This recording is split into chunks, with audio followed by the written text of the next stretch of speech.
ഈ ഉത്സവകാലം ആരംഭിച്ച ശേഷം സംസ്ഥാനത്ത് 1.5 മാസത്തിനുള്ളിൽ 13 പേരാണ് ആനകളുടെ ആക്രമണത്തിൽ ദാരുണമായി കൊല്ലപ്പെട്ടത്.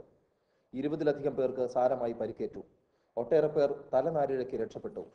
വാഹനങ്ങളും വീടുകളും കൃഷിയിടങ്ങളും തകർത്തതടക്കമുള്ള ലക്ഷങ്ങളുടെ നാശനഷ്ടം വേറെ.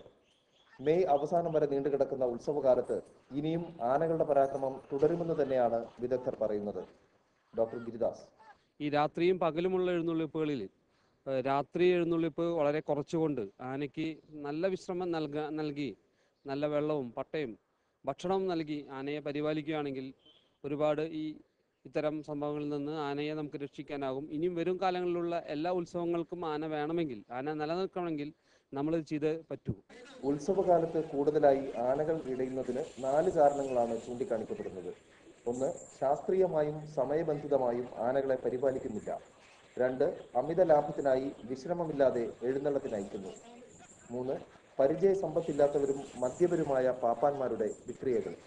4. ആനകളുടെ മതപ്പാടിനെ കൃത്രിമമായി തടഞ്ഞു നിർത്താൻ ഔഷധങ്ങൾ നൽകുന്നു. 1988-ലെ നാട്ടാന പരിപാലന ചട്ടം അനുശാസിക്കുന്ന നിയമങ്ങളെല്ലാം കാറ്റിൽ പറത്തിക്കൊണ്ടാണ് ഉത്സവങ്ങൾക്ക് ആനകളെ വിശ്രമമില്ലാതെ അയക്കുന്നത്. മതപ്പാടിന് സാധ്യത കണ്ടാൽ കുടിവെള്ളം പോലും നൽകാതെ വാട്ടൽ എന്ന അതിക്രൂര നടപടിക്കും ആനയുടമസ്ഥർ മുതിരാറുണ്ടെന്ന് ഈ രംഗത്തുള്ളവർ സാക്ഷ്യപ്പെടുത്തുന്നു.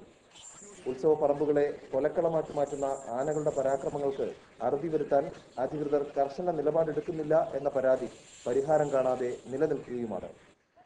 യു പ്രദീപ്, തൃശൂർ.